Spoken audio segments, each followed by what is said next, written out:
જય હિન્દ મિત્રો, અત્યારે આપણે વાત કરશું નરેન્દ્ર મોદી સાહેબની યુક્રેન યાત્રાની કે જે 10 કલાક જે ટ્રેનનો જે પ્રવાસ હતો કીવ સુધીનો, એ 10 કલાકનો ટ્રેનનો પ્રવાસ પૂરો કરી અને પ્રધાનમંત્રી નરેન્દ્ર મોદી યુક્રેનના રાષ્ટ્રપતિ ઝેલેન્સ્કીને મળવા માટે યુક્રેન પહોંચી ચૂક્યા છે। ત્યારે આપણે આગળની વાતની શરૂઆત કરીએ એ પહેલાં ખાસ બધાને નમ્ર નિવેદન કે આપણી ચેનલને સબસ્ક્રાઈબ, લાઇક અને શેર કરવાનું બિલકુલ ન ભૂલતા।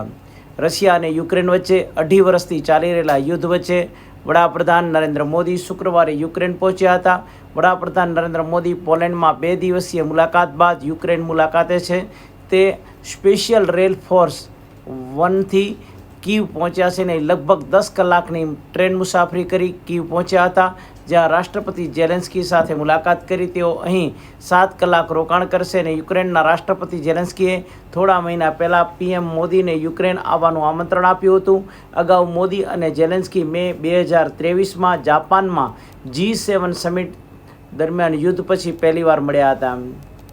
અને એમાં ખાસ વાત તમને એ કહી દઉં કે વડાપ્રધાન મોદી યુક્રેનની મુલાકાત લેનારા પ્રથમ ભારતીય વડાપ્રધાન છે। યુક્રેનની સ્થાપના 1991માં સોવિયત સંઘમાંથી છૂટું પડ્યા બાદ થઈ હતી। ત્યારબાદ આજ સુધી કોઈ પણ ભારતીય વડાપ્રધાન યુક્રેન ગયા નથી અને વડાપ્રધાન મોદીની આ મુલાકાત એટલા માટે પણ ખાસ છે કારણ કે 24 ફેબ્રુઆરી 2022ના રોજ રશિયન હુમલા બાદથી અત્યાર સુધી નાટો દેશો સિવાય અન્ય કોઈ દેશના નેતાઓ યુક્રેનની મુલાકાત લીધી નથી।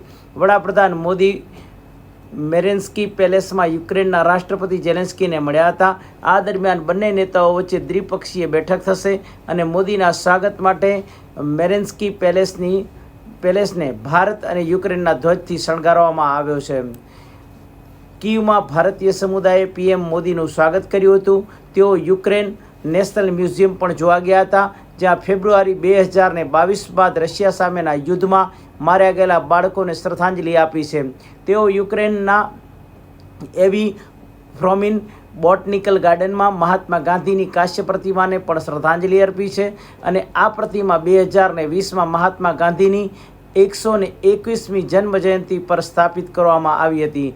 યુરોપિયન યુનિયન મહાસચિવ એન્ટોની ગુટેરેસના પ્રવક્તા સ્ટીફન દુજારિકે અપેક્ષા વ્યક્ત કરી છે કે વડાપ્રધાન મોદીની યુક્રેન મુલાકાત શાંતિ લાવવામાં મદદગાર સાબિત થશે। દુજારિકે કહ્યું છે કે થોડા સમયમાં અને મોટા દેશોના નેતાઓ કીવની મુલાકાત લીધી હતી અને અમને અપેક્ષા છે કે મોદીની મુલાકાતની અસર જોવા મળશે અને જે રશિયા યુક્રેન વચ્ચે શાંતિ સ્થાપવામાં અમારી મદદ કરી શકે એમ છે। ત્યારે હર વખતે ભારતે વિશ્વ શાંતિની માંગ કરી છે। ભારત હંમેશા અને ભારતના લોકો હંમેશા શાંતિની અપેક્ષા કરતા હોય છે। ક્યારે પણ ભારતે યુદ્ધને વેલકમ નથી કર્યું। એટલા માટે ભારતના વડાપ્રધાન નરેન્દ્ર મોદી સાહેબ પણ શાંતિદૂત તરીકે યુક્રેનમાં ગયા છે અને પુતિન સાથેની પણ વાટાઘાટોની અંદરથી એ ઉકેલ લાવી અને યુક્રેન અને જે રશિયા વચ્ચે જે યુદ્ધ ચાલી રહ્યું છે એની અંદર શાંતિ સ્થાપાય એવી શક્યતાઓ ખૂબ જ છે।